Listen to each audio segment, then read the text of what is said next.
মোহাম্মদ মাইনুল ইসলাম। বাপের নাম আছে আব্দুল মালেক খান, বাসা চান্দর। আমাদের এখানে সকালবেলা উঠ করে আমি ঘাস কাটতেছে, সকালবেলা পিছনেতে এসে আমার সবাই মিলে বলছে তুই এনতে চলে যা। তারপর আছে ওরা ঘর দর ভাঙচুর করেছে। আমি একা ছিলাম বলে আমি এদিক ফাঁকে ফাঁকে চলে আসছিলাম। ওরা ছিল আছে জাভেদ মনোজের ছেলে ইমরান, তারপরে ছিল আছে নয়ন, রয়েল, তারপর আছে ইরা সুমন, তারপরে ছিল আছে জিহাদ, তারপর আছে ইরা মন্ডলের নাতি ছেলে।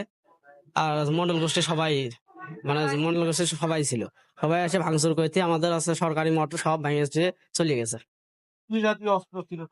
তাদের আছে চাইনিজ কুড়ি রান্দাও, তারপরে সব ধরনের অস্ত্রই ছিল, দেশীয় অস্ত্র সব ধরনের অস্ত্রই ছিল। তুমি যেখানে ছিলে ওরা কি আসলে তোমার উপর হামলা করার চেষ্টা করছে? হ্যাঁ, আমার হামলা করার চেষ্টা করেছিল। আমার উপর হামলা করার চেষ্টা যখন করছে আমি তখন চলে গেছি। এই বিষয়ে